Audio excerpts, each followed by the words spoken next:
A Heroine's Beginning, Chapter 20.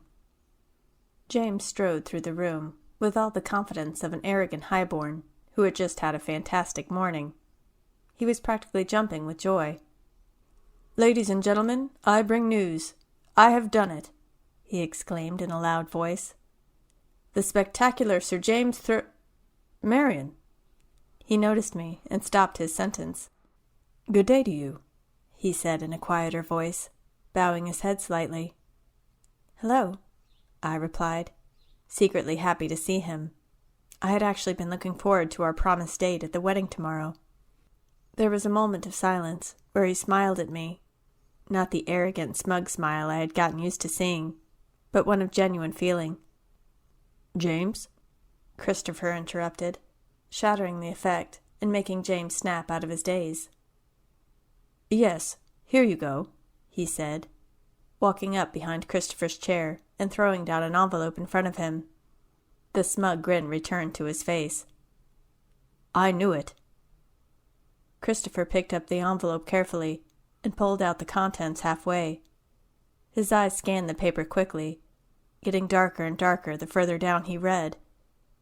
Before he reached the end, he forcefully pushed the paper back into the envelope, made his excuses, and walked out of the room. I guessed he had received the information he had been waiting for, and did not look best pleased. James placed his plate down and took the seat opposite of me, and began eating. No one spoke.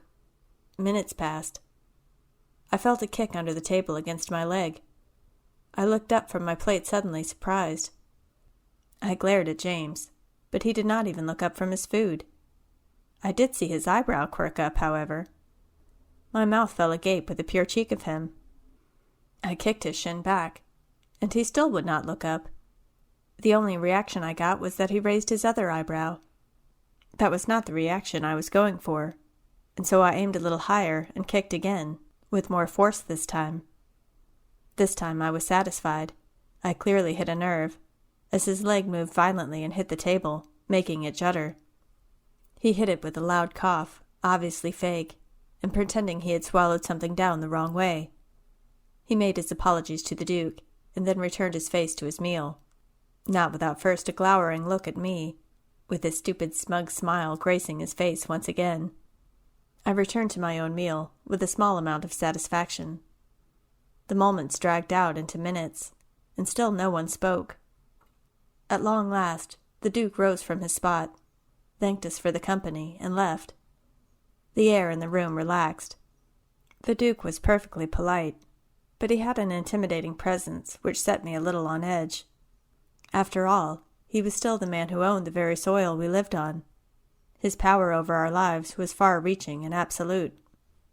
I finished my plate of food quickly and made my excuses. I still had the task of the orchestra to organize.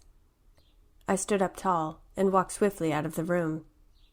I saw Jacqueline give me a knowing smile out of the corner of my eye before I left.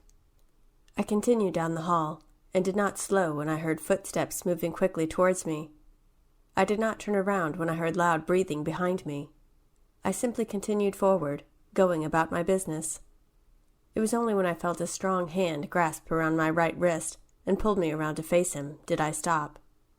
"And where exactly do you think you're going?" he asked, his green eyes sparkling with the joy of teasing. "I have things to attend to," I replied, trying to sound as unaffected as I could. The truth was more complicated than that. There was some emotion inside me at that precise moment, one which I could not place. It was strange not knowing exactly how to describe what was happening inside my head, a place where all things inside should be understood by me. "And are these things which you need to attend to more important than greeting me properly?" "I already said hello to you. Is that not greeting enough?" "No, I don't think that is adequate." "Then how may I greet you adequately?" He did not respond, but leant forward slowly. I watched as his face came ever closer to mine. I froze, completely unsure of what to do. Then just before we came into contact with each other, he tilted his head to the side and gave me a kiss on the cheek. I could feel a small amount of stubble on his face brush against me. He pulled back, my eyes following his retreating face. I think that's how friends greet each other, he told me. The word friend hit me like a lightning bolt and set my mind reeling. Was that all that was between us? I had friends, but none of my past experiences with friendship prepared me for this. It was possible this is what it was like having male friends. I had not had one before. There were boys and young men in the village that I got along with, but would not really consider to be friends. I pulled myself out of my daze. Now that we have greeted each other, I really do have matters to attend to, I said, in the calmest voice I could muster. Like what exactly? I'm to escort the orchestra to the ballroom and help them set up and prepare when they arrive. They are not here yet? No. So why are you walking in the direction that leads away from the front door? I cursed my idiotic sense of direction. Not out loud, of course.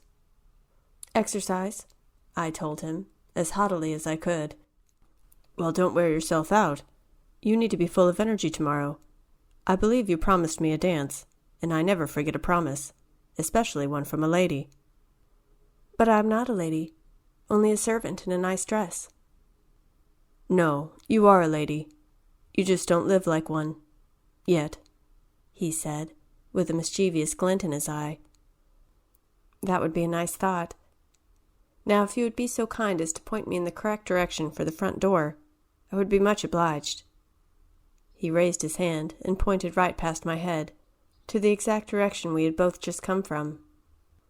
Thank you very much, I said, turning around. Wait one moment. You've not said farewell to me. I turned around slowly, determined to glare seriously at him. His hand was still pointing behind my head, and as I turned around, he brought it closer and closer to my face, until it was cupping my cheek. He lowered his head again, much swifter this time, and gently kissed the other one. I could feel the blood rush to my face. My palm started to sweat slightly, and I felt strangely warm. He pulled away as quickly as he advanced. Goodbye, my lady, he said. Goodbye, Lord Smug, I responded. I turned on my heel and walked away, hearing the sound of his laugh echo in the hall around me. I did not let him see the smile on my face. I simply kept walking. I found the front door with surprising ease. I had begun to recognize the way once I got near the ballroom, and knew the way from the ballroom to the door, thanks to the night at the ball. The front door was open, and I stood just inside the entranceway, gazing out on the beautiful gardens that surrounded the palace. I had not really noticed how lovely they were before. It was dark the night of the ball, so I could not see them, and yesterday I only drove through them briefly. Everything was immaculate. The lawns were cleanly cut and uniform, the hedges trimmed, the flower beds meticulously planned and executed. The flower beds were what intrigued me the most. There was a veritable rainbow of colors, ranging through many different species of flowers. Red roses, velvet lilacs, sunset-color tulips, cerise hydrangeas, pearl-white snowdrops, sun-kissed yellow irises. They covered the beds, spreading shades of colorful life all over the gardens. The beauty of it all struck some nerve inside me. It soothed me, filled me with happiness. I could have happily stood there and taken in the view all day. I lost track of how long I stayed there. I was not completely sure when exactly the orchestra was due to arrive, but I did not mind the wait. Somewhere behind me I heard some footsteps in the distance. I turned away from the view and toward the sound. There was a footman walking towards me, dressed in the palace uniform of gray. "Excuse me, miss, but will you require assistance to carry the instruments when they arrive?" I replied that I would, and he bowed to me and turned away to go search for more people. I returned my attention to the gardens. A small summer breeze picked its way down the main garden before me, ruffling the grass and leaves before making its way to me, forcing my hair to fly out of my face and behind me, picking up my skirt slightly. The scent of fresh air, grass, and flowers hit me, and I reveled in it. I could resist no longer, and walked out of the door to sit next to the nearest patch of grass. It was covered in daisies, reminding me of the meadow outside of our house.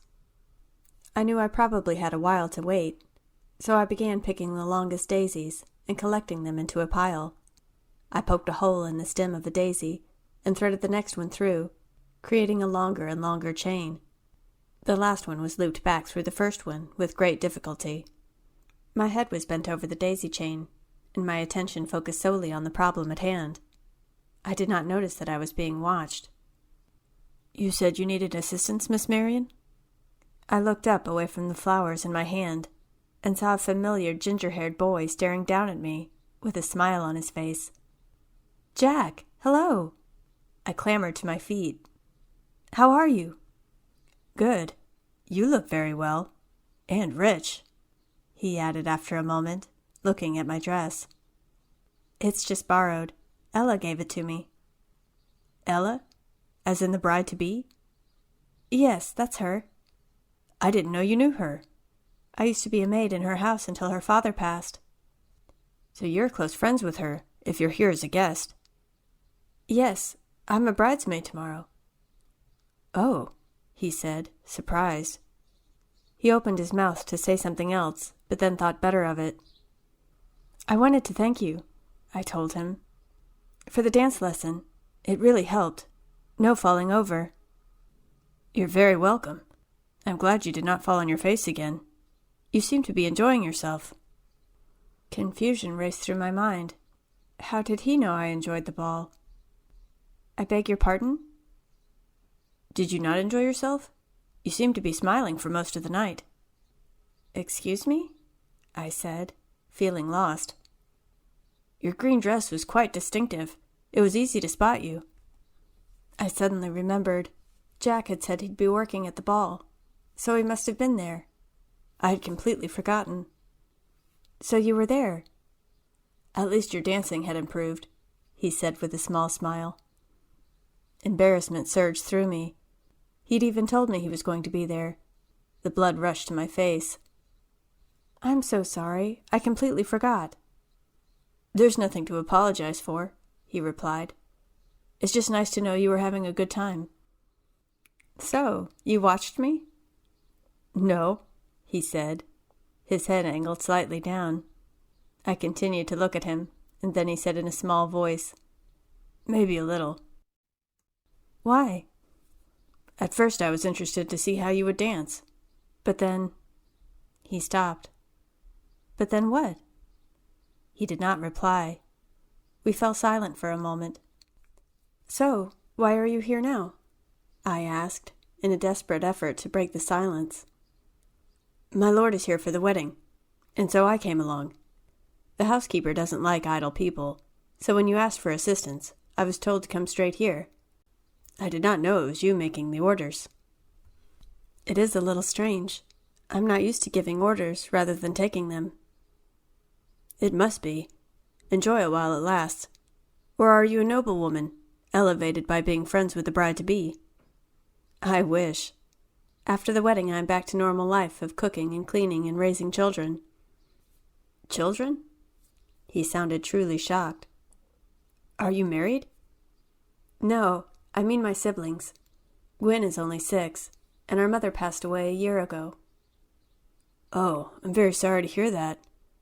So do you only look after Gwen?" "No, all of them." "Dare I ask how many is all of them?" 7. Alexander, Daniel, Clara, Richard, Tom, Robbie, and Gwen." "At least you will never be lonely," he added. "No, I just crave the peace and quiet of the manor house that I used to work in sometimes," I told him. "I can quite believe it." Our conversation came to a halt. Jack's eyes wandered down to my hand, where I was still holding onto the daisy chain. "Is that a crown to go along with your new wealth?" he asked. I smiled at his joke. "Why, yes, it is." "Then you will allow me the honor of crowning you," he teased. I moved my hand up to give him the daisy chain, and he reciprocated. Our hands only touched for a second, when I felt a jolt of pain in my hand. I wrenched it back, accidentally dropping the chain as I did. Jack also pulled his hand back from force of the electric shock. I noticed I had dropped the flowers and bent down to pick them up. Jack moved at the same time as me, but somehow got them before I did. He carefully held them up, trying to make the correct shape for a crown with them gently. He reached his hands forward, and I bent my head a little, not looking away from him. The flower crown was deposited on top of my head without incident. "I hereby crown you Marion, the most improved dancer in the shortest time." His eyes moved to mine. "And the prettiest girl at the ball." He was close enough again that I could make out each of the freckles decorating the bridge of his nose. I smiled again and shook my head gently. "No, I think that honor goes to Ella, by quite a distance." "I may have to disagree with you there," he said shyly. I was halfway through trying to think of a coherent response to this, when we were interrupted by the arrival of several more servants, some footmen and some maids. When the other footman said he had gone to get more help, he had really meant it. There were about another 8 servants who came to join us. Jack stood up and offered me his hand to pull myself off the ground. We did not have to wait long. Only about 2 minutes after the servants arrived, there was a loud commotion of several carts and carriages making their way toward us. The carts were full of oddly shaped cases, which I guessed contained the musical instruments. I tried to compose myself. After all, Ella had designated me to be the welcoming lady to them, so I had to play the part of a confident, polite young lady, friend of the future Duchess. I pulled myself upright, trying to keep my back as straight as possible and my head up high. The cart stopped, and a smartly dressed man climbed out of the nearest carriage. I cleared my throat. "On behalf of the Duke, Lord Christopher, and his bride-to-be, we welcome you to the Duke's palace. If you care to follow me, I will show you where to set up, and you may practice there if you wish to." I had rehearsed this little speech in my head ever since Ella told me I would be greeting them that morning. I let out a small, inaudible breath once I had finished in relief. "Thank you. If you could have the cases and music stands brought up by your servants, the musicians can take care of their own instruments," he told me. I was a little startled by the fact that he called them my servants, as if I would ever be wealthy enough to afford a single servant, let alone an entire household. I did not correct him, however. It was fairly pleasant, being mistaken for a high-born lady. Turning around, I began to walk up to the door of the palace, leading the line of musicians toward the ballroom.